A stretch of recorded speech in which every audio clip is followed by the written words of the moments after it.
Hi, I'm Tammy Greenberg, Senior Vice President, Business Development at the REB, and welcome to Radio on Main Street, the podcast all about radio.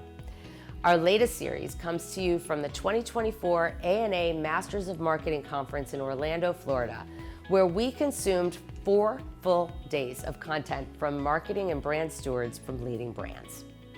The conference theme was setting the agenda for growth, and we heard a lot about creating unparalleled consumer engagement with help from advanced technology like AI. We heard a lot about creativity and its role in creating brand growth. And we saw a laser focus on what matters most to consumers while never losing sight of humanity as tech continues to expand. RAB had the opportunity to chat with many attendees and speakers about their business, their marketing goals, the issues that they're most focused on, and of course, their thoughts about radio. Arthritis is a chronic disease and the nation's #1 cause of disability, affecting nearly 60 million adults and hundreds of thousands of children. The Arthritis Foundation is the nonprofit fully dedicated to leading the fight to conquer arthritis through patient education, government advocacy, and by funding science and research to deliver better treatments. I learned a ton about the Arthritis Foundation and their go-to-market strategies in my conversation with Sabrina Sexton, Senior Vice President of Marketing and Communications for the Arthritis Foundation, and I am thrilled to share that chat with you today. Hi, Sabrina. Hi, Tammy. Here we are live at the ANA Masters of Marketing, Radio on Main Street, and thank you so much for stopping by. Thank you so much for having me. Can you tell us just a little bit about who you are, what you do for the Arthritis Foundation? Sure. So I'm Sabrina Sexton. I'm the Senior Vice President of Marketing and Communications for the Arthritis Foundation.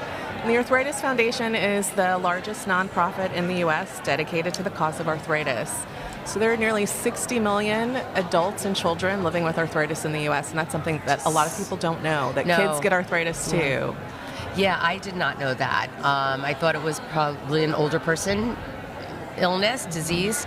Is it a disease or is it an illness? So it is a disease. It is a disease, and it's a chronic illness. And there are over 100 forms of arthritis. That's also something that a lot of people don't realize.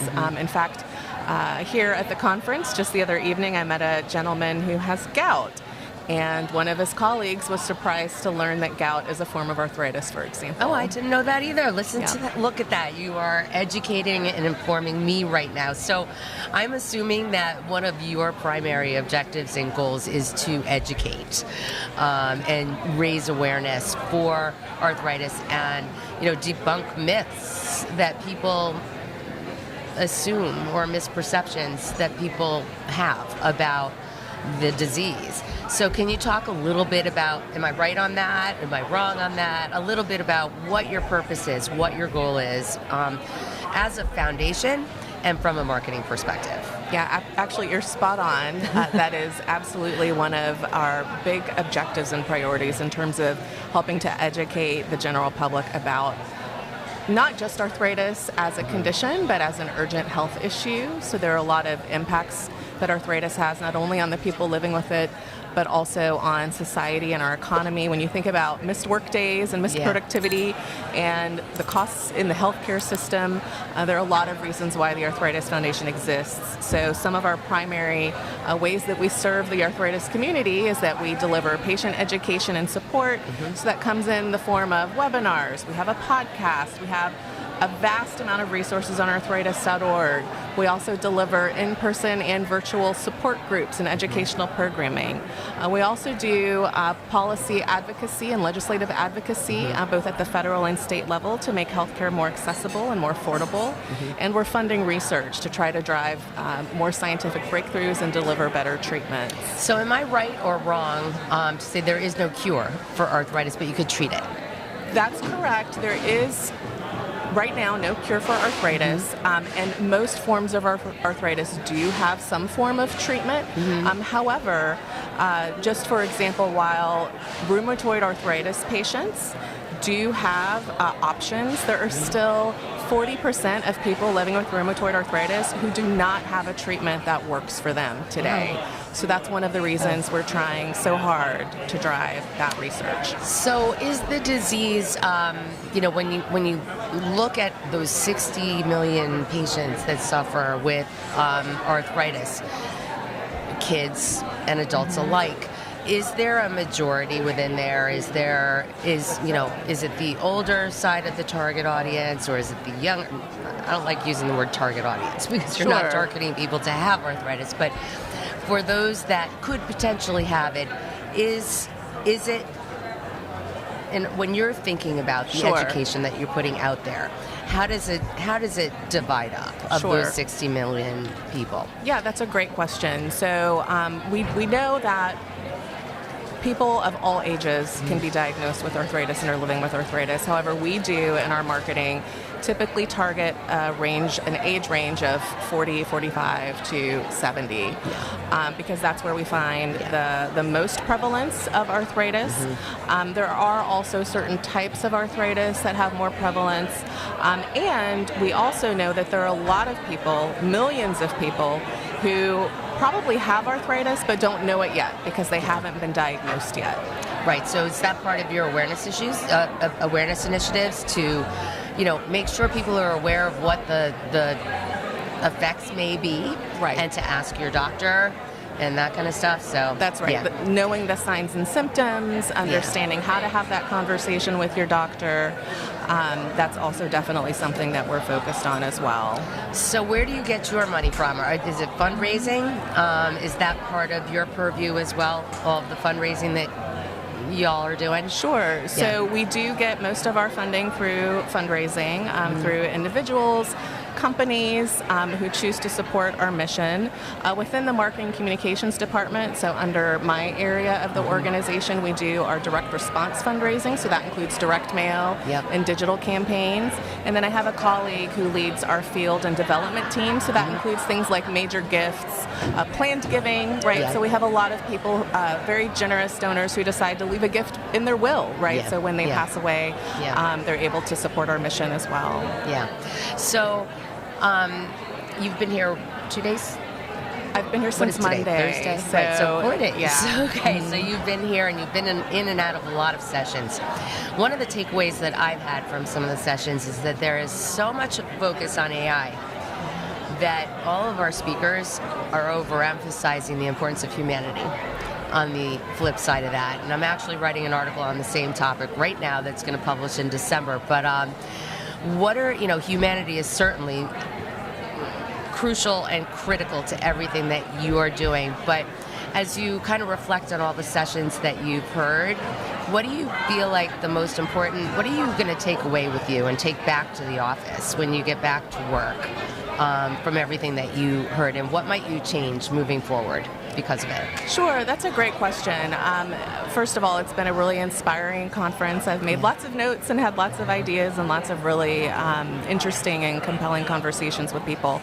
I think for me, I think that to touch on the topic of AI, it's something that within my team, we haven't yet really jumped into the deep end on, but I think there's a lot of opportunity to do that. So as a nonprofit, we have limited resources, we don't necessarily have the budgets of some of our larger for-profit colleagues that are here, and so we often are having to try to do more with less, and I think there's a lot of opportunity to start to test some ways, whether it's in our creative processes, even just ideation, as a starting point. So that's something that I'm excited to talk with the team about when I get back. So you touched a little bit on some of the media that you are using for outreach, from an awareness and an education perspective, and some of the work that you're doing from a fundraising perspective. Radio, as you may or may not know, is deeply ingrained in the communities that the radio stations serve. That's why the article that I have coming up is focused on humanity, because it's what we do. It's part of radio's DNA, if you will. Have you used the medium in any way at any point in time to drive awareness or, help supplement the events that you might be attending or, anything? And if not, what can we do as a medium to persuade you to do that? Well, we have done some radio. I will admit that I don't think that we've often considered radio as a key part of our strategy in terms of a channel. Yep. But I will say that we probably should. I think about my own experience as a human living in this world, and my routines often involve getting in my car and going somewhere and listening to the radio. Yeah. So I think there's a big opportunity for us to consider that even more. Yeah, so there's a research study that you came this close. You came this close to quoting it. Oh, really? Without ever having seen it, probably. Yeah.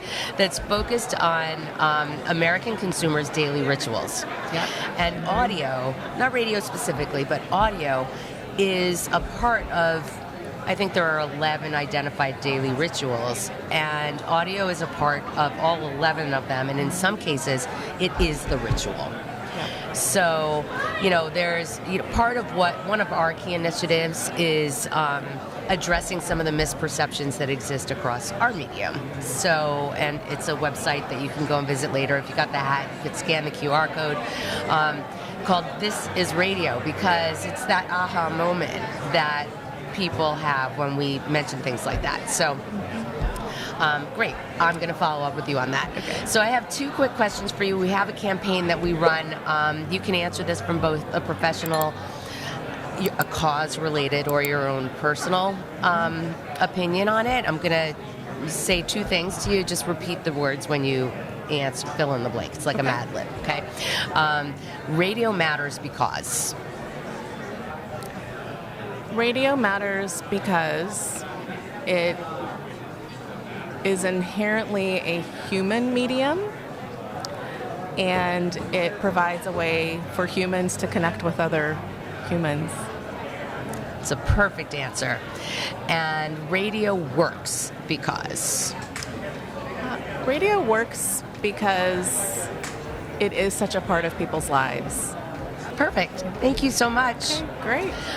Funding for the initiatives that the Arthritis Foundation takes on comes primarily from fundraising activity, individuals, companies, and other groups that support the cause. They primarily use direct response and digital media and have modestly used radio. Can radio work to drive community giving? We know it can, and so does Sabrina, and we'll look forward to helping to support the Arthritis Foundation efforts wherever we can. If you'd like to learn more about radio and its many benefits, we invite you to visit us at rab.com, or you can email us directly at askrab@rab.com. Until next time, it's Radio on Main Street.